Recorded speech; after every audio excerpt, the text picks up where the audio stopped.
E aí, maravilhosos e maravilhosas, sejam bem-vindos mais uma vez ao canal Apoio Enem. Estamos aqui hoje para resolver a segunda fase de Biologia da prova da Universidade Federal do Paraná de 2015 para ingresso em 2016, beleza? Uma prova tranquila, ausência de alguns conteúdos, tal.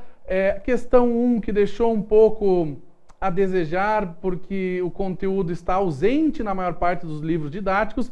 Faça apenas alguns comentários muito breves sobre epigenética. Mas vamos ver todas as questões, são 10 questões que nós vamos trabalhar todas juntas, beleza? Maravilhosos! Para você não se afobar aí, eu vou resolver essas questões com você de maneira a explicar o conteúdo de cada questão e, ao final, você vai entrar lá no correção.apoioenem.com.br e vai ter um material disponível para você. Um material disponível com as respostas completas, como se fosse um exame discursivo, como se fosse a hora de você entregar a prova, beleza? Assim você pode consultar esse material e ver se a sua resposta ficou próximo disso ou não, beleza? Galera, é isso aí, vamos lá? Produtor, questão número 1, vamos lá. Estudos realizados em animais de laboratório e em seres humanos dão respaldo à ideia de que a exposição a condições ambientais inadequadas durante períodos críticos do desenvolvimento pode resultar em efeitos a longo prazo no metabolismo de um indivíduo. Os mesmos estudos mostram que essas alterações podem ser transmitidas às próximas gerações sem a ocorrência de mutações. Explique os mecanismos associados à transmissão de alterações às próximas gerações sem a ocorrência de mutações. Maravilhosos! Seguinte, que mecanismos são esses então? São mecanismos epigenéticos. Maravilhosos! Esses mecanismos epigenéticos são mecanismos diferentes de mutações, beleza? Eles permitem a transmissão dessas alterações através de modificações nas estruturas das bases nitrogenadas, beleza? As bases nitrogenadas que compõem, né, a sequência de bases que compõem o DNA. Mas espera aí, cuidado que não são alterações nas bases, na sequência dessas bases. Essas alterações seriam mutações. Esses mecanismos epigenéticos não funcionam dessa maneira, beleza? Isso é importante de você lembrar, tá? Esses mecanismos epigenéticos, eles provocam mudanças na expressão, ou então podemos dizer assim, na atividade de diferentes genes, beleza? Esses mecanismos são metilações ou então acetilações. Eu estou abreviando aqui, mas lá no nosso material depois você pega a resposta completa, beleza? Maravilhosos! Relembrando, reforçando essa ideia, como não é um conteúdo simples, não é um conteúdo muito trabalhado em ensino médio, vale lembrar que metilações, acetilações e outros mecanismos epigenéticos não são mutações, beleza? Então, essa era a resposta esperada ali para a letra A da questão número 1. Vamos para a letra B então, vamos lá. Considerando os resultados dos estudos citados, que mudanças poderiam ser desencadeadas nas ideias sobre a evolução dos seres vivos? Maravilhosos! Que modificações poderiam acontecer? Poderiam ser reanalisadas as ideias propostas por Lamarck, beleza? Quais foram as ideias propostas por Lamarck, então? Foram as ideias da transmissão dos caracteres adquiridos e também a lei do uso e desuso. Então, esses mecanismos epigenéticos são importantes na, vamos dizer assim, análise, nova análise pós-neodarwinismo das ideias propostas por Lamarck. Beleza? Questãozinha meio difícil, complexa, né? Mas não se desespere. A gente vai ver isso daqui novamente em outros vídeos, tal. Importante de você revisar esse conteúdo, beleza? Vamos para a questão de número 2, então. Está disponível ao público no Brasil um teste genético que promete indicar se a pessoa está envelhecendo mais rápido do que o esperado para a sua idade e, como consequência, pode estar mais vulnerável a doenças como diabetes e câncer. Feito a partir de uma coleta simples de sangue, o teste avalia o tamanho dos telômeros. Então vamos lá, letra A. O que são telômeros e qual é a sua importância? Maravilhosos, importante. Os telômeros são porções terminais dos braços P e Q de um cromossomo. Vamos fazer essa representação aqui para ficar mais fácil. Vou representar na forma de esquema, hein? Está aqui, ó. Vou representar um cromossomo de maneira bem simples, onde eu tenho aqui, ó, o braço P, aqui eu tenho o braço Q, e vou marcar aqui em azul o que seriam os telômeros, essas porções terminais dos dois braços, beleza? Por que eles são importantes? Porque os telômeros, eles são repetições de bases nitrogenadas, principalmente a guanina, e eles impedem que exista uma degradação, um desgaste da região de material genético onde existem genes ativos. Mas espera aí, então os telômeros não têm genes? Não, essas repetições elas vão impedir o desgaste natural que acontece ao longo das divisões celulares, das sucessivas mitoses, por exemplo, que uma célula vai passar, beleza? Ao passar pelo processo de divisão celular, ocorre um desgaste natural dos telômeros. Portanto, é como se ele servisse para uma proteção. Proteção no sentido de evitar que regiões do DNA, genes, passem por esse desgaste, sofram esse desgaste. Beleza? Vamos lá para a alternativa B. Quantos telômeros são encontrados em uma célula somática humana? Maravilhosos. Importante você lembrar o seguinte, uma célula somática humana é diploide, então 2N, e apresenta 46 cromossomos. Tranquilo? Maravilhosos, pensem comigo, pensa comigo e olha a resposta que a gente deu na alternativa A. Dá uma olhadinha aqui em cima, por gentileza. Eu tenho o braço P, o braço Q, e é importantíssimo você analisar. Em um cromossomo, formado por dois braços, nós temos 2 telômeros. Pense comigo agora, se eu tenho 46 cromossomos e cada cromossomo tem 2 telômeros, eu vou multiplicar o 46 por 2, isso vai totalizar 92 telômeros em uma célula somática humana.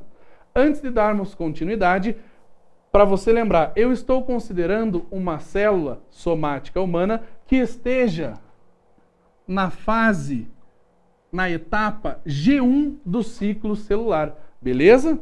Maravilhosos. Tá tudo tranquilo aí? Vamos para a letra C, então. Alternativa C, vamos lá para a próxima. Qual é a relação entre telômeros e envelhecimento? Maravilhosos. Essa relação é importante de você saber. Relação entre telômeros e envelhecimento celular. Os telômeros são desgastados naturalmente durante as divisões celulares, como a gente já falou há pouco, certo? E quando a célula não é capaz de refazer esses telômeros, essas porções com várias repetições de bases nitrogenadas e principalmente a base guanina, não só, mas principalmente, essa célula para de se dividir, impedindo, por exemplo, a reposição de tecidos, a reposição de células que formam esse tecido. Porque se a célula para de se dividir, o ciclo celular é interrompido, a reposição tecidual não acontece. Beleza? Caracterizando, então, o processo de apoptose, onde acontece o envelhecimento e, posteriormente, a morte celular. Beleza? Maravilhosos. Importantíssimo estudar isso, beleza? Vamos lá para a questão de número 3.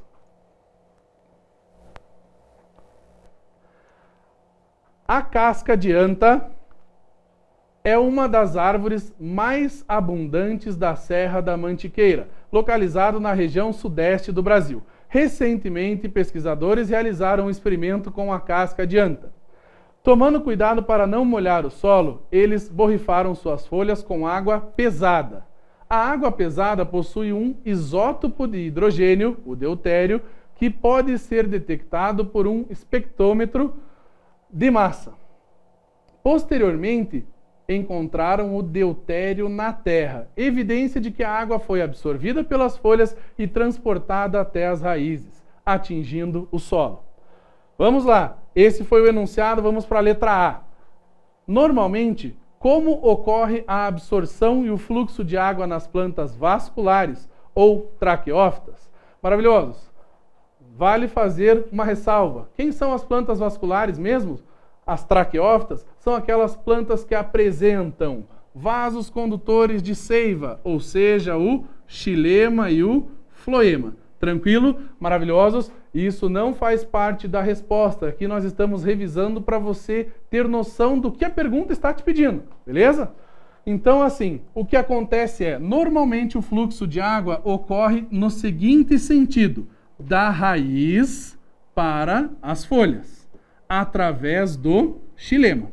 Mas, para que isso aconteça, nós temos que ter o transporte de água do solo para a raiz. Esse transporte que eu representei aqui em azul para você, ele acontece através da osmose.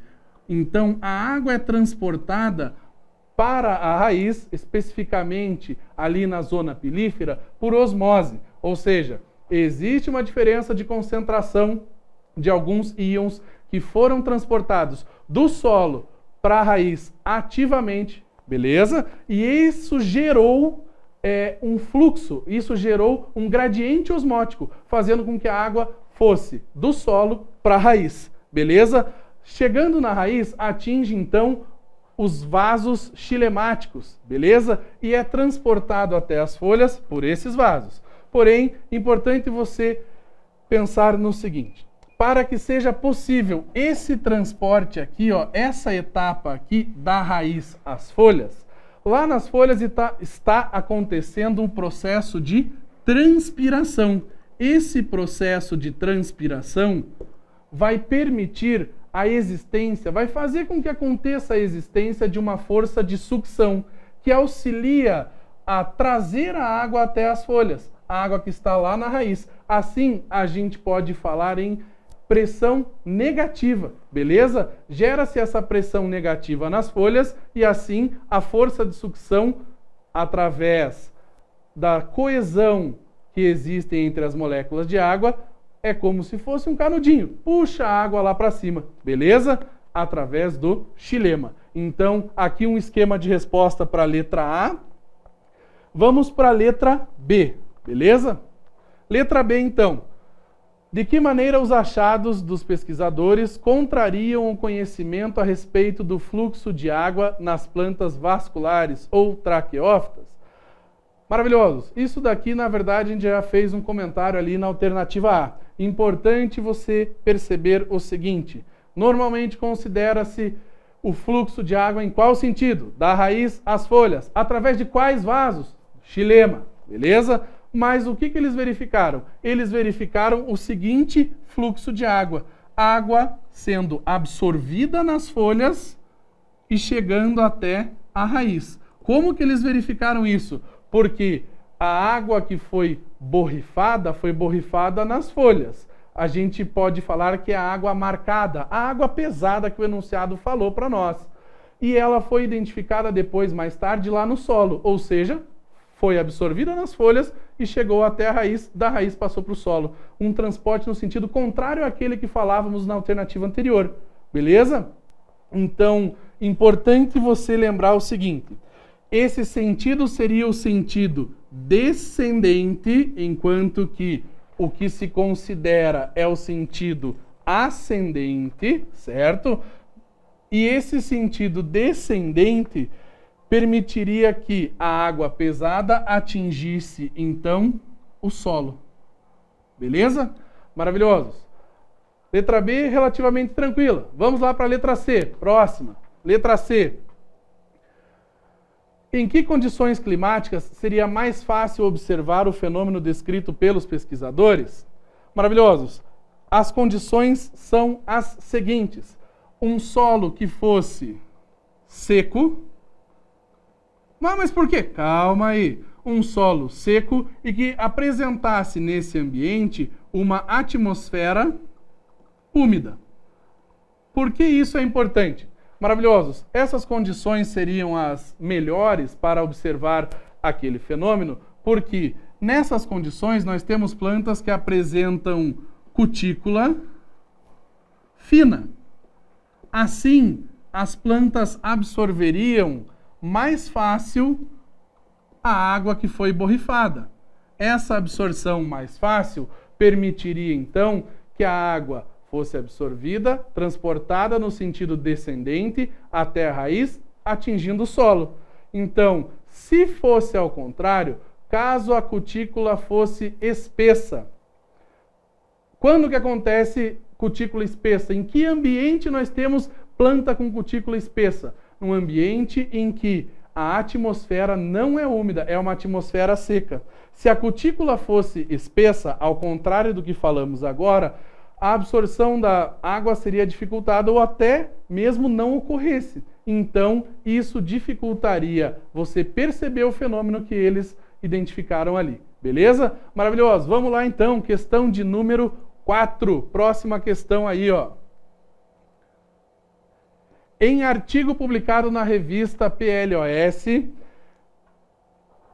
pesquisadores americanos e mexicanos alertaram para o avanço da doença de Chagas nos Estados Unidos, a qual foi chamada de uma nova AIDS das Américas, pois ambas as doenças, AIDS e doenças de Chagas, exigem tratamentos prolongados. Apesar dessa mudança, as duas doenças apresentam agentes etiológicos e modos de transmissão distintos, certo? Letra A. Quais são os agentes etiológicos da doença de Chagas e os da AIDS? Vamos fazer separadinho aqui então. Ó. Vamos fazer aqui em vermelho os agentes etiológicos da doença de Chagas. Então, o agente etiológico da doença de Chagas é um protozoário. Esse protozoário, ele é flagelado, beleza? E maravilhoso, fala comigo aí. Você lembra o gênero, pelo menos, desse protozoário flagelado? Não? Então vamos deixar um esqueminha aqui nessa resposta. Famoso Trypanosoma cruzi. O Trypanosoma cruzi seria o agente etiológico aí, né, da doença de Chagas, beleza? Agora vamos fazer embaixo, para você fazer essa comparação que a questão está pedindo, o agente etiológico da AIDS, que não é um protozoário. Mas é uma bactéria, então? Não, também não é bactéria. O que é, então? Essa não pode errar, hein? O agente etiológico da AIDS é o vírus HIV. Beleza? Olha a diferença entre as duas doenças. Maravilhosos. Vamos para a questão letra B. Qual é o principal modo de transmissão de cada uma dessas doenças? Vamos lá. Novamente, em vermelho, vou falar sobre a doença de Chagas. A doença de Chagas, o modo de transmissão principal dessa doença, né, é através da picada do barbeiro. Maravilhosos. O barbeiro, ele, enquanto pica uma pessoa, libera fezes. Então, na verdade, as fezes do barbeiro é que contém o protozoário e assim permite a transmissão dessa doença. Tranquilo? Enquanto que a AIDS, um pouquinho mais famoso aí, né? O principal modo de transmissão é através de relações sexuais. Não disse único, mas disse o principal. Beleza? Maravilhosos. Cuidado com essas palavras totalizantes ou totalmente excludentes, podemos dizer assim, dependendo da situação em que você vai escrever uma resposta num exame discursivo como esse, beleza? Por isso, ressalto para vocês a importância de você acessar o site correção.apoioenem.com.br e pegar o material disponível lá para download e ver como que poderia ser uma resposta completa e não na forma de esquema. Aqui no vídeo estamos fazendo numa forma de esquema para facilitar o seu entendimento e compreensão da questão, beleza? Vamos ao próximo item dessa questão. Que modos de transmissão são comuns às duas doenças? Cuidado agora, comuns às duas doenças. Maravilhosos. As duas doenças apresentam em comum a transmissão através de transfusão sanguínea. Maravilhoso, importantíssimo vocês saberem isso. As duas doenças podem ser transmitidas através da transfusão de sangue. Aí a importância de se realizar essas transfusões com um certo cuidado, porque caso não seja realizado todos os testes necessários para garantir que o sangue que vai ser doado a uma pessoa, por exemplo, esteja em boas condições, pode acontecer a transmissão, por exemplo, de uma dessas doenças. Beleza? Maravilhosos, vamos para a próxima questão então. Questão de número 5. O Brasil ocupa o segundo lugar entre os países que mais cultivam variedades geneticamente modificadas de grãos e fibras do mundo, perdendo apenas para os Estados Unidos, segundo o relatório do Serviço Internacional para Aquisição de Aplicações em Agrobiotecnologia. Críticos das lavouras geneticamente modificadas dizem que os transgênicos levam ao aumento do uso de pesticidas, causam danos ao meio ambiente e que até o momento não foi provado que tais produtos são seguros para o consumo humano e animal. Letra A. Discorra sobre duas características das lavouras transgênicas que estimulam os produtores a cultivá-las. Maravilhosos! Isso daqui é um tema bem atual e essas duas características poderiam ser, por exemplo, a alta produtividade, certo? De uma lavoura transgênica. Além disso, além da alta produtividade, a resistência maior que essa lavoura pode apresentar em relação a pragas e doenças, tranquilo? E também a produção de vegetais com concentrações mais elevadas de alguns compostos químicos. Então, alguns compostos químicos que sejam de interesse para o ser humano. Repare que aqui eu fiz um esquema rápido para você entender o seguinte. Eu fiz não duas vantagens, vamos dizer assim, mas 3. São as únicas? Não, mas as principais, beleza? Vamos lá para a próxima alternativa, alternativa B. Por que o uso de culturas transgênicas levaria ao aumento do uso de pesticidas? Maravilhosos!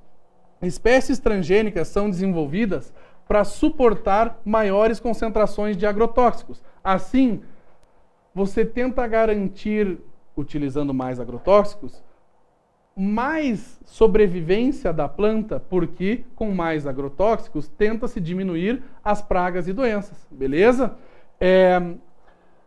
O uso de variedades transgênicas, então, permitiria a utilização de taxas superiores de pesticidas, justamente porque as culturas transgênicas suportam maiores concentrações, ó, o esqueminha que a gente está fazendo aqui, ó, de pesticidas. E isso seria interessante, então, no que diz respeito à resistência, beleza? Maravilhoso. Que prova bacana, hein? Que prova boa para você estudar, para você refazer, se você acha necessário como forma de estudo, beleza? Vamos para a próxima questão, então. Vamos lá, questão de número 6. O hidrogênio é uma fonte energética importante, porque além de eficiente, ele não gera poluentes, quando usado como combustível. Produzi-lo, porém, tem sido um grande desafio. Em parceria com pesquisadores das universidades do estado do Arizona e da Pensilvânia, nos Estados Unidos, o químico Jackson Megiato, da Universidade Estadual de Campinas, deu um passo para a solução do problema: reproduzir em laboratório a reação de quebra de moléculas de água promovida pela luz solar.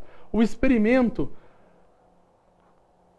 Letra A. O experimento descrito reproduz parte de qual processo realizado por seres vivos? Maravilhosos. Presta atenção aqui, vamos voltar ao enunciado. Quebra de moléculas de água promovidas pela luz solar. Representa-se parte da fotossíntese, portanto. Tranquilo? Importante isso, hein? Alternativa B. A que fase específica desse processo que acabamos de falar o experimento se relaciona? A fase clara. Maravilhosos. A fase luminosa. A fase fotoquímica. Qualquer uma dessas respostas é válida, beleza? Porque é nessa etapa aqui, na fase clara, que vai acontecer a fotólise da água. Tranquilo? Quebra da molécula de água pela ação da luz. Tranquilo? Vamos para a alternativa C. Que produtos são gerados nesta fase? Tranquilo essa daqui, ó. Questãozinha fácil. São gerados NAD, pH. Maravilhosos. Vamos parar um pouquinho. Lembra? Talvez o NADPH ficasse de lado, mas tem mais coisa. E aí, o que? O que está faltando? Tem um gás importante que é liberado nessa fase e não na fase escura, que às vezes a galera confunde, hein? Qual gás é esse? O gás oxigênio. Então vamos anotar aqui, ó, o gás O2. Além disso, mais um produto seria então o ATP. Tranquilo? Maravilhosos? É isso aí, questão de número 7. Vamos para a próxima. O termo microbiota refere-se ao conjunto de micro-organismos que vivem no corpo humano, principalmente no trato digestório.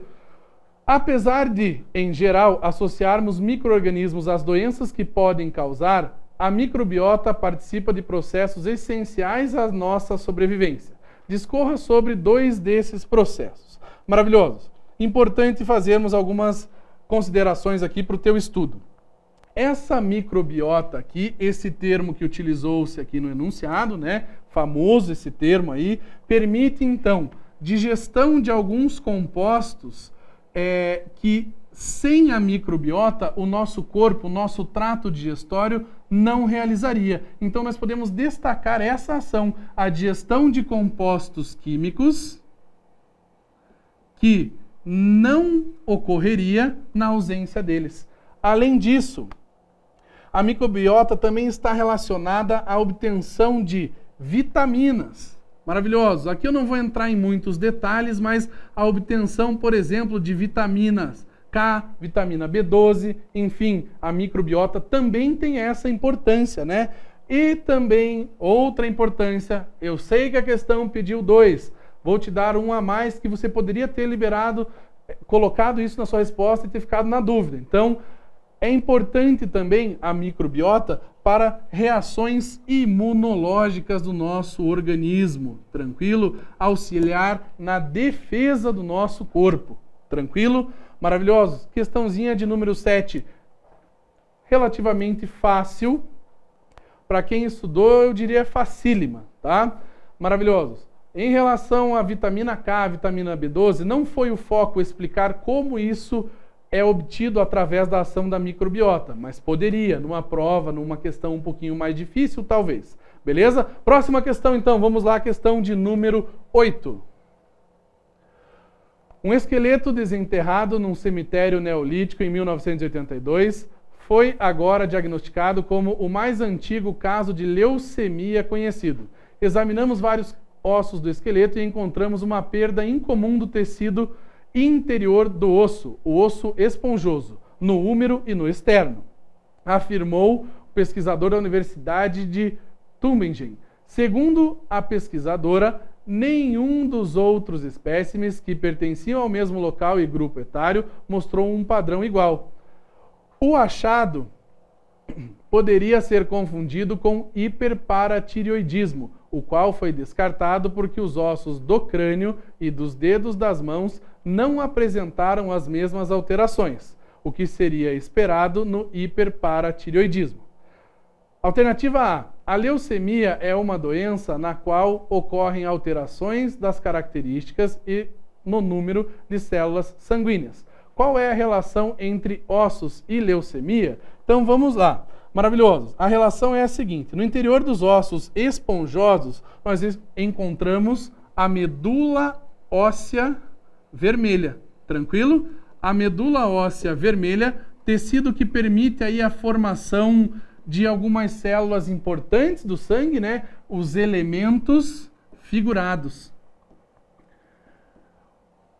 A leucemia, esse tumor agressivo, afeta a produção dessas células, pois se encontra no interior dos ossos. Então, a produção dos elementos figurados fica prejudicada. Beleza? Alternativa B.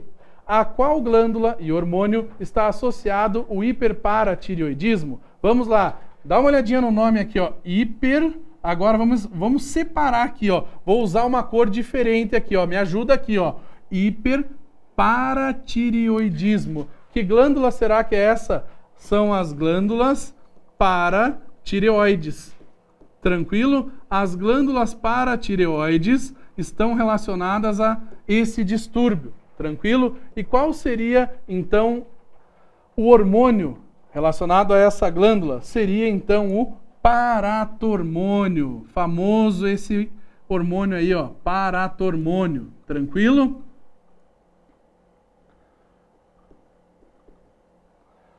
Importantíssimo relembrar isso, hein, gente? Vou colocar aí o acento. Alternativa C. Que alterações ósseas encontradas no hiperparatireoidismo podem levar à confusão descrita no texto? Então, em caso de hiperparatireoidismo, você tem perda de massa óssea, perda da massa do osso. Tranquilo? Tá aqui, ó, perda de massa óssea. Isso já pode apresentar, né, uma confusão. E essa perda de massa óssea seria acompanhada da elevação dos níveis de cálcio no sangue. Vou marcar assim, ó, elevação do cálcio no sangue. Maravilhosos. Questãozinha 8, nível médio aí, uma boa questão, né? Vamos para a questão de número 9. A obra de Franz Kafka, A Metamorfose, completa 100 anos. No livro O Caixeiro Viajante, Gregor Samsa, certa manhã, viu-se subitamente transformado em um gigantesco inseto. Nas condições atuais do planeta, a sobrevivência de insetos do tamanho de um ser humano seria inviável. O tamanho de insetos que viveram no passado, até 10 vezes maiores que os atuais, estaria associado à maior disponibilidade de oxigênio atmosférico daquela época. Por esse motivo, podemos supor que a inexistência de insetos gigantes está relacionada às características de seu sistema respiratório e circulatório. Qual é o tipo de respiração em insetos e mamíferos? Vamos lá, galera. Respiração em insetos é uma respiração traqueal. Lembra disso?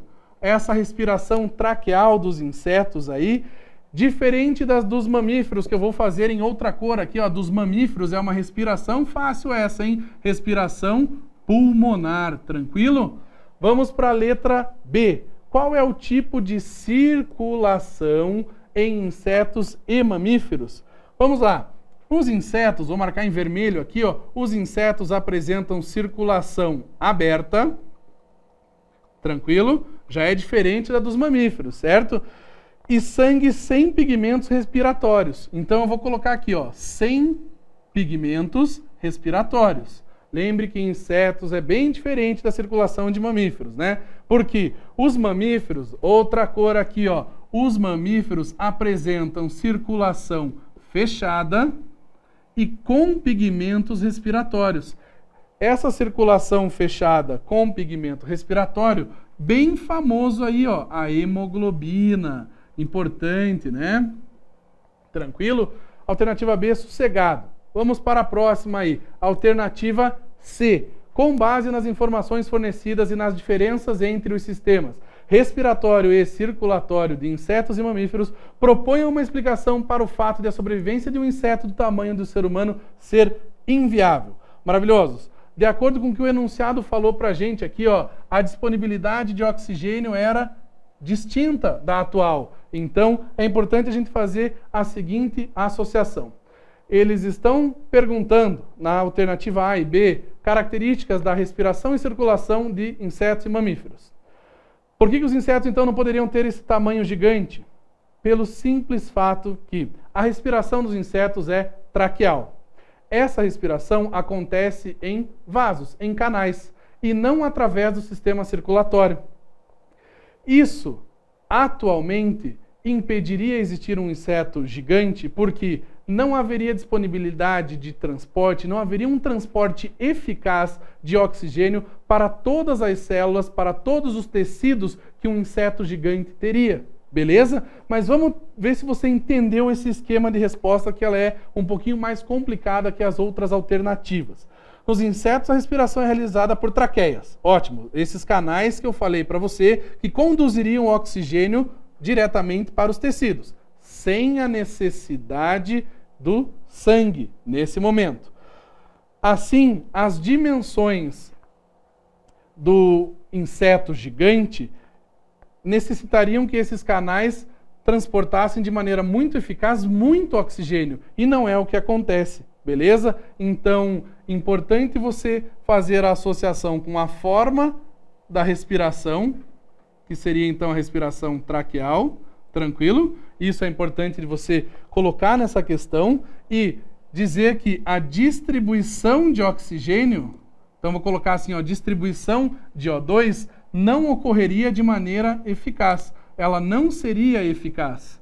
Então, isso limita o desenvolvimento do corpo do inseto, impedindo a existência de um inseto de porte gigante, como o enunciado fala pra gente. Maravilhosos! Última questão. Vamos para a última questão, questão de número 10. Uma questãozinha relativamente longa, no sentido de interpretação. Vamos lá. Uma das condições necessárias para o funcionamento dos lisossomos e das mitocôndrias é a manutenção de concentração de prótons no seu interior diferente da encontrada no citosol, pH em torno de 7. Essa diferença na concentração depende de transporte ativo e da integridade das membranas. Mitocôndrias e lisossomos foram incubados separadamente durante algumas horas, na presença de 3 diferentes substâncias, detergente, ácido pirúvico e ATP, gerando os resultados apresentados na figura. Nas situações 1, 2 e 3, o meio de incubação foi preparado em solução tampão, pH igual a 7, oxigênio e outras moléculas requeridas para o experimento. Aqui está o esquema e vamos para a alternativa A. No caso das mitocôndrias, qual das 3 situações, 1, 2 ou 3, representa o resultado obtido após a incubação com o detergente? Maravilhosos! Antes de começar a responder, o que esse tal de detergente tem a ver? Mas ele é importante ou, sei lá, meio migué na questão, assim? Não, esse detergente, você precisa lembrar do seguinte, o detergente prejudica a estrutura da membrana, ou então das membranas lipídicas. Tranquilo? Isso é importante para resolver a alternativa A e as demais também. Vamos voltar aqui então. No caso das mitocôndrias, a situação representa o resultado obtido após o detergente, seria a situação de número 3. Tranquilo? Situação de número 3. Por quê? Então, o detergente prejudicaria a integridade das membranas, como falamos, né? As membranas da mitocôndria, nesse caso, o que permitiria a elevação do pH para 7. Porque se a membrana foi prejudicada, aquela solução tampão, que era o ambiente onde estava a mitocôndria, vai invadir a mitocôndria. Então a solução tampão, que tem pH 7, invade a mitocôndria porque o detergente degradou as membranas, permitindo a entrada da solução tampão na matriz mitocondrial. Por isso, alternativa A, resposta 3. Letra B, vamos para a próxima aí, ó. Letra B. Qual dos 3 resultados, 1, 2 ou 3, foi obtido após a incubação de lisossomos com ATP? Maravilhosos. Aqui, nesse caso, seria o resultado de número 1. A situação proposta, 1. Agora, faz um favor aqui para mim, ó. Situação 1, estou destacando aqui com uma flecha. Está pintado de preto. Preto representa pH 5, certo? Então, o ATP é usado para gerar o transporte de H+, para o seu interior, para o interior ali do lisossomo. Quanto mais ATP, portanto, maior vai ser o bombeamento de H+. Esse bombeamento é um bombeamento ativo. Vamos anotar isso no esquema, ó. Quanto maior a disponibilidade de ATP, maior vai ser o bombeamento de H+ para dentro do lisossomo de maneira ativa. Quanto mais H+ lá dentro, cuidado agora, mais ácido fica esse meio. Então, o pH diminui. Cuidado aí com o pH, hein? Beleza? Vamos para a penúltima alternativa. Letra C. Explique por que... Letra C. Explique como o funcionamento dos lisossomos seria prejudicado caso o valor de pH no interior da organela fosse alterado para 7. Maravilhosos. Importante, volta aqui comigo. As enzimas lisosomais, elas atuam em pH em torno de 5. Então, pH ácido. pH 7 é pH neutro. Vamos anotar isso daqui, ó. Então, os lisossomos, funcionamento deles ocorre em pH em torno de 5. Podemos generalizar, inclusive, falando abaixo de 6. Poderia ser também. Então, um pH ácido. Caso o pH fosse elevado para 7, as enzimas lisosomais perderiam atividade. Tipo assim, o prejuízo seria, essas enzimas teriam atividade reduzida. Tranquilo? Só que essas enzimas é que permitem o lisossomo realizar a sua função. Qual é a função do lisossomo? Digestão intracelular. Agora, pensa comigo aí. Se menor atividade das enzimas, menor atividade do lisossomo também. Portanto, menor digestão intracelular. Beleza? Maravilhosos. Última alternativa dessa brilhante prova. Vamos lá. Explique como o funcionamento das mitocôndrias seria prejudicado caso o valor de pH da matriz mitocondrial fosse alterado para 7. Vamos lá. Caso o pH fosse alterado para 7, ou seja, caso o pH se tornasse aí, então, nesse caso, né, neutro, lembre disso, bom ressaltar aí, né, ocorreria inibição, perda da atividade das enzimas que participam aí do ciclo de Krebs. Maravilhosos. Caso o ciclo de Krebs não aconteça, a próxima etapa, a cadeia respiratória, também não aconteceria. Então, ciclo de Krebs e cadeia respiratória seriam prejudicados. Enquanto isso, você está pensando, tá aí comigo aí assim, mas tá e daí? E daí que, qual é a função do ciclo de Krebs e da cadeia respiratória? Obtenção de ATP. Como os dois ciclos, ou o conjunto de reações, ciclo de Krebs, o outro conjunto, cadeia respiratória, deixaria de acontecer, a produção de ATP seria prejudicada. Nós teríamos aqui, então, um prejuízo, certo? Na realização do ciclo de Krebs e da cadeia respiratória, fazendo com que a síntese de ATP diminuísse. Beleza? Maravilhosos. Então, essa foi a prova da segunda fase de Biologia da Universidade Federal do Paraná, vestibular 2015 para ingresso em 2016. Maravilhoso, uma prova excelente. Faço algumas ressalvas em relação à questão de número 1, conteúdo de epigenética, que é um conteúdo pesado, é um conteúdo que não é abordado em vários livros de ensino médio de autores renomados aqui no nosso país. Independentemente disso, resolvemos toda a prova e desejo a todos que fizeram esse vestibular muito sucesso, àqueles que vão fazer esse vestibular e estão olhando essa prova a fim de estudo, muito sucesso também. Maravilhosos.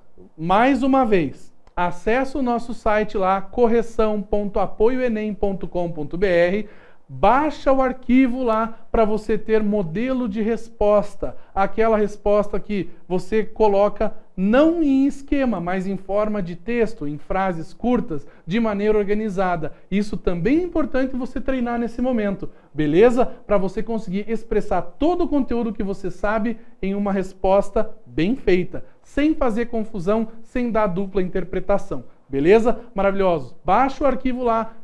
Muito sucesso a todos e um grande abraço. Nos vemos nos próximos vídeos aí, beleza? Até mais!